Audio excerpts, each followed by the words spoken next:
this what they're teaching you? I mean, so far, I don't mean to cut them off early, but this is like the very basics of playing guitar. This is literally just playing notes. Like, is this what you go to guitar lessons for non-classical stuff? I don't know about you, but the whole point of guitar lessons for me at this level is not to learn new ways to put my fingers on the fretboard. It is to learn...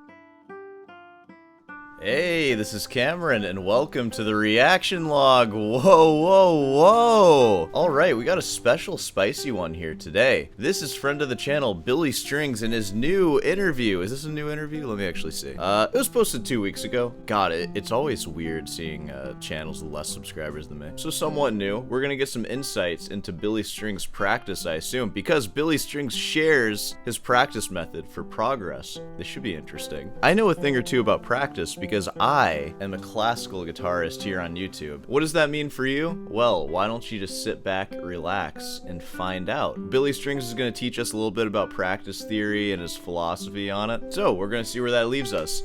Maybe before we jump into it, let's just skim the timestamps here. Intro, playing without thinking. Oh, well, thank God. You don't want to think while you're playing, right? I don't want to think while I do anything. I hate thinking. How Billy found Sonora and met Rob. Is that Sono, like the AI music maker? I just use that. I don't think anymore. I don't care about how Billy met those people. I don't give an F about that, honestly. Does music theory kill creativity? Oh, heck yeah, dude. I can't wait for that. Learning to apply new concepts on stage, whatever. More like apply new concepts in your bedroom, am I right, everybody?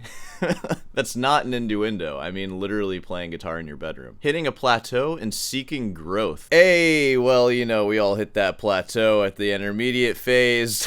This is my comment on every timestamp. Let's just go through them all. From practice to performance. Is this the title of his book? The Escanaba story? What? Chord mastery and playing the changes. I don't know about that. Robin Chris Thiel story. I don't give an F about that. Anything involving anybody else, I do not care about. I just want to hear about the practice. Breaking out of the bluegrass box. Sounds scary in there. I'm glad you found your way out. Balancing jazz, Bach, and Tony Rice. Hey, whoa, Bach. I can't wait to hear how he phrases his Bach.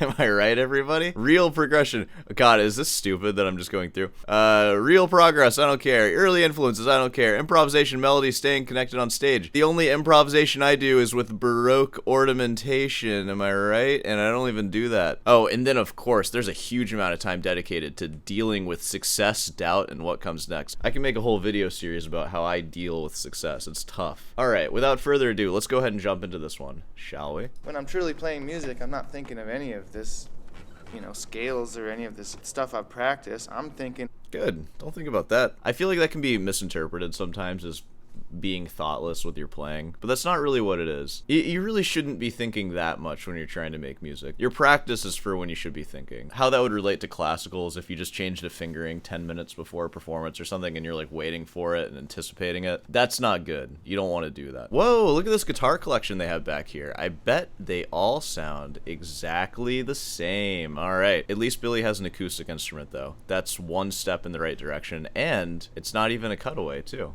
Nice. Hey folks, my name is Spencer. And hey Spencer, what's up? It's Sonora Guitar Intensive. A few years ago, Billy Strings reached out to us. Bro, you trying to be a model or something?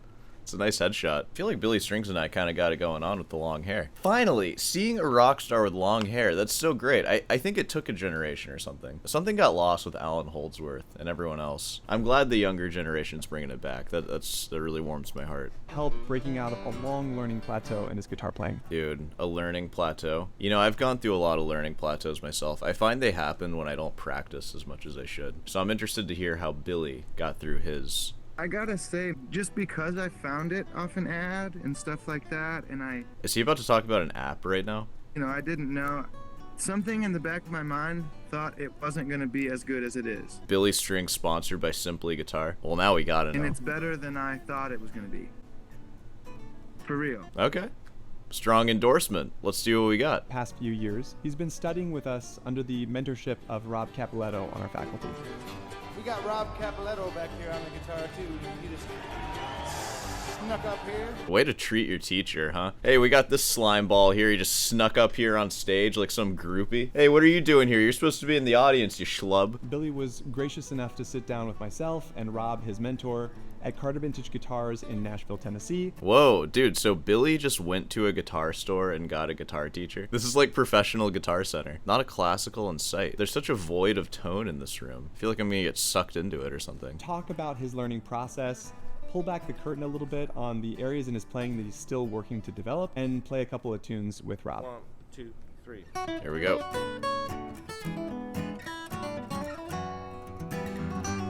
Now, Billy is obviously already a phenomenal player, but this episode really highlights the humility and the mindset of a true student of the craft. Yeah, we don't know anything about that. Dude, I love seeing this. Shout out to the Nick Granville beef. Holding the guitar while you're talking like it's some kind of safety blanket or something and you never actually play it. The guitar, it has not been broken out yet. It might be broken out. I will break it out if it needs to be broken out. It sounds like you heard some friends talking about this as well, where like if you learn theory, if you go deep into either jazz or kind of a more academic.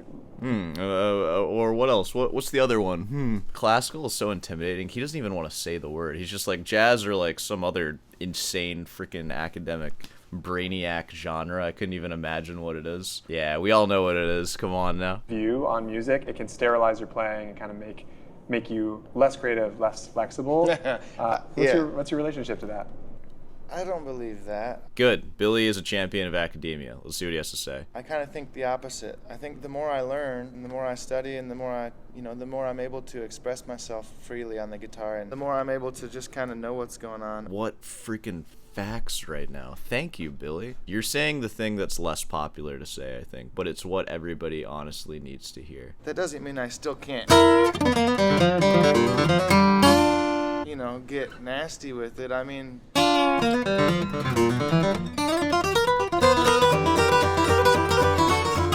I am expressing myself, I mean anything. Yeah, alright. I mean, okay. Oh, dude, he went too academic. Oh, Billy, did you get a doctorate or something? I think he has a doctorate in composition now. You know what? Too much knowledge can be a dangerous thing. I changed my mind. No matter if I'm totally getting way out there, having more knowledge of what all these dots and stuff mean. Dude, that's hilarious, calling them dots like that. Great. It's only going to help me. And I mean, there's so many times where I can't even hear myself on stage or something. I'm not usually in my band because we have in-ear monitors, but I just did this thing the last couple nights, and I was playing with Ringo Starr, and all right, Billy. Okay, now. Yellow Submarine or something, and it's like I'm playing the wrong chords and shit because I can't hear because there's. Yeah, that's a tough one too. I wouldn't know the chords to that. Sometimes when there's a lot of other musicians on stage and stuff, for some reason you can't hear quite like you'd want to, and you can't play like you practiced. Yeah, one of the things. Dude. An easy solution for that is to never play with anyone else and just play classical music. I don't know. I used to be just of the mindset that it was I grew up surrounded by so much bluegrass that it was in my blood or something. I didn't need to practice this. Go pick tunes, Go out and pick with some friends. That's how we practice. Then my career kind of took off, and I got to a point where I have to listen to myself play every night. You know what I mean? So I got sick of hearing that, and I want to improve. So that's what led me to, to Sonora and to just the idea of a more in-depth and determined kind of practice regimen, There is something kind of weird about hearing Billy Strings turn to a music teaching company instead of going to individuals. I don't know. You think he has access to anyone, right? I wonder how much the average lesson costs on Sonora. Oh yeah, Sonora. So this is the AI overview, so who knows? Sonora Guitar Intensive offers 2 mentorship programs with different pricing structures, an $1,150 per month daily mentorship. Okay, $1,100 is expensive. But daily mentorship, as in you teach every day? I assume hour lessons a day? How do you even practice that much? Dude, if you take that seriously, you're either going to outgrow the lessons really fast or you're going to get insanely good. Daily mentorship? What do you live in their house or something? Oh my god. Or the budget-friendly plan, that's $375 per month. This plan includes weekly mentorship. That's more standard for guitar lessons. That's actually a pretty fair price. That's about what guitar lessons cost. It's a little less than $100. I don't know. It does sound like a Guitar Center style guitar lessons though, where they just hire a bunch of teachers and you kind of get one randomly. I mean, that's fine, I guess. I mean, I generally don't condone lessons that aren't classical guitar lessons anyways, because it's do you even need a teacher to learn this stuff? It's just practice your guitar a whole bunch. I feel like you can kind of brute force your way through a lot of genres like that. Classical, on the other hand, it's got a lot of nuance to it, You can't really brute force your way through that. You gotta know somebody. You gotta be born in the right family and stuff. Okay. But anyways, just a little classical snobbery for you. What initially prompted you to look into studying guitar with Sonora? Just being on stage night after night and hearing myself kind of playing the same old stuff. Dude, I've never related so hard. You know, I play the same music all the time, too. It's a nightmare. Wasn't really getting much better. I was just kind of almost driving myself into a rut by just gigging all the time and not spending time in the woodshed kind of practicing stuff. Because it's hard to, you know, get your practice done when you're doing your gig. Ever think about practicing on the gig? Maybe charge half as much for the ticket? That's basically what I do with my practice live stream. By the way, I have a practice live stream where I just practice. Isn't that crazy? Interested in watching that?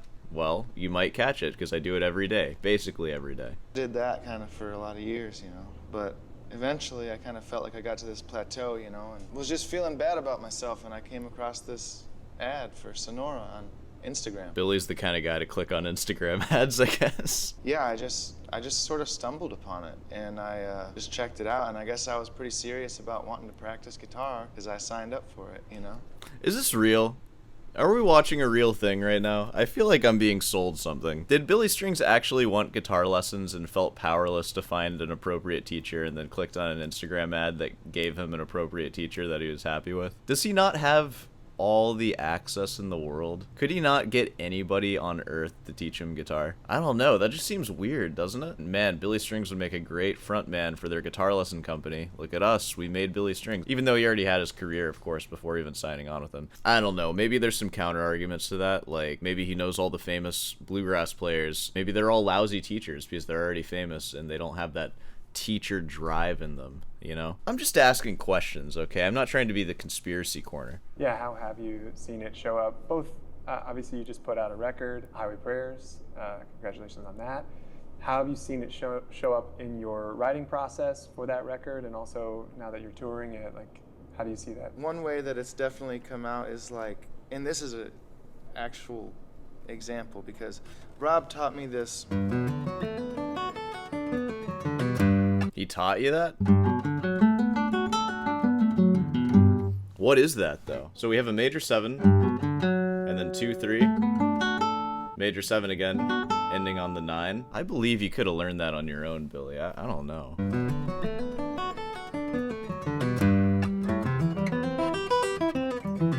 Hey, no rushing, Billy. So Rob taught you that. I'll be interested to see what that did.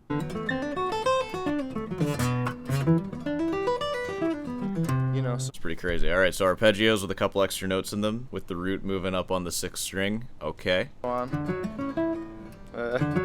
Ooh, don't rush it, Billy. Pressure's so he on. taught me that pattern, and I had been practicing it, and I just loved it. You know, you can pick it or just kind of sweep it, and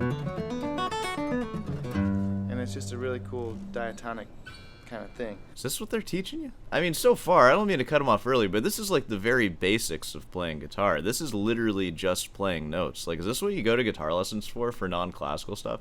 I don't know about you, but the whole point of guitar lessons for me at this level is not to learn new ways to put my fingers on the fretboard. It is to learn new ways to express music. Like, I feel like you already got how to put your fingers down and how to figure out exercises and stuff. But, I mean, let's see where it goes. This one shape here. And so on Highway Prayers, there's this tune called, it's called Escanaba. What, he taught you how to play like an arpeggio? What? There's this one shape here.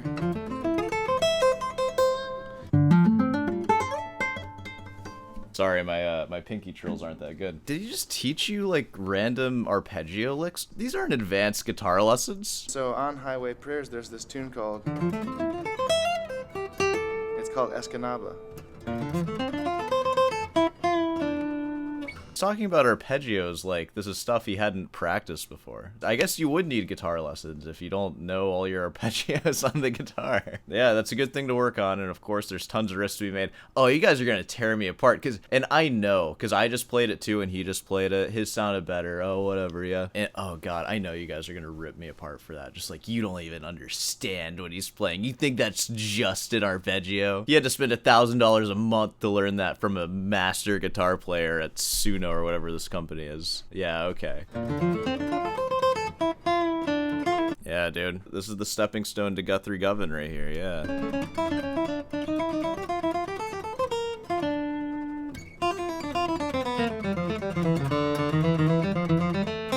You know, the main riff. Dude, I'm gonna be honest, the main riff is not as cool as everything else you played. The main riff just sounds like a freaking arpeggio. It sounds like an exercise. Comes right from the exercise that Rob gave me. Yeah, I know. This little part made that not long after Rob made me learn Donna Lee, and just kind of Nice. Dude, let's see his Donna Lee. playing something for the first time where those notes are really wrapping around those chord changes. And Billy, think about this. You had a career before you learned this stuff. Is it really that important to know this stuff? I can already hear it happening. Your music's just gonna be jazz in like 20 years. Don't let it happen, dude. Stick to what's in your blood, bluegrass. It happened to me. I used to be creative. Now I just play dead people's music, like all the time. That's all I play. So, you know, be careful. I'm just kidding. Jazz is the academic counterpart to classical, and I appreciate it very much. I love jazz. Man, something that Billy really has that I feel like I don't hear a lot with steel string players that play this kind of stuff, he really plays with dynamics a lot. And when he does pick out notes, because you can hear him picking out a lot of notes there, he's able to make the attack almost like set in. Not like a ding, but like a ding. Listen to that. That's beautiful.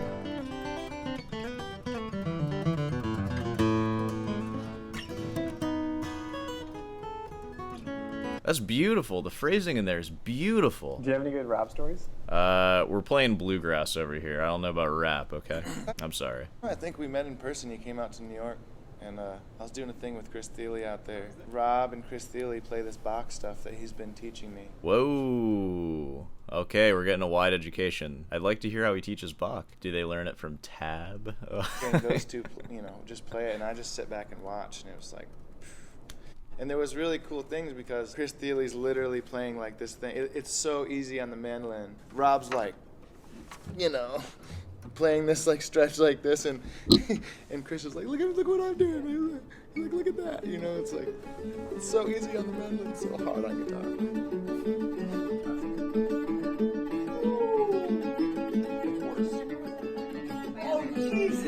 Oh god, this sounds like bluegrass people playing Bach. How easy it is on the mandolin. I'm like doing nothing. Beautiful. Obviously more of a bluegrass guy, and I come from playing lots of like open I don't believe that for a second. strings and stuff. Hey, that's kind of like classical. Open strings. Rob has much more knowledge of these big $10 chords and jazz voicings and extensions, and I mean, he has a lot of just knowledge about it all. $10 chords is funny. Playing closed positions up the neck, for instance. I think a maybe curse is that for bluegrass players is that we learn this right here, and some folks don't learn these kind of different positions you can play up the neck, you know. That's kind of one of the things we've been working on, is trying to, you know, he's got me learning everything from like,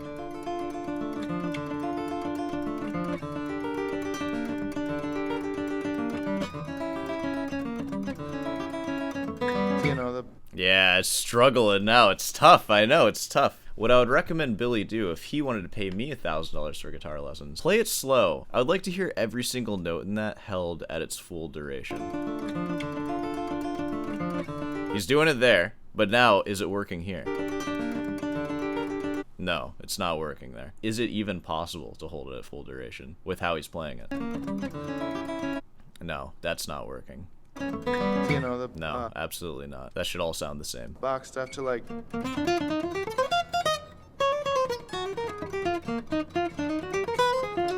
But Billy does have a gift for making those string crossings really, really smooth and legato. Like how string crossing should be. That's like the most legato you can be. String crossing like that. Alright, you know what? We're only a third through this interview. I am going to return to this interview, but I'm going to stop right now because I've been filming for about an hour or so, and I'm not trying to go too long on this one. Alright, well, let's go ahead and wrap this one up here. Of course, if you made it this far, be sure to subscribe and leave a like. I haven't taken new students in a while, but of course, my email's in the description if you want to reach out and introduce yourself. You're very much welcome to do that, and I will see it. I might not reply to it. Actually, I probably won't reply to it, but I will see it, I promise. And it's not because I'm big dogging you. It's not because I'm like, oh, big famous sore hands now. What a freaking douchebag. It's not like that, I promise. And in fact, if you want to actually talk to me, you have an opportunity to do that almost every day in the live stream. You can leave comments, and I'll probably see it. I practice for most of it, but I do read the thing. People do chat in there about how they've emailed me and I haven't replied. So you can join them in that if you want. And yeah, I think that pretty much covers everything. Oh yeah, Rootin's Delight, head on down over there. And of course, there's Patreon, there's a member section. Alright, well, I'll see you in the next one.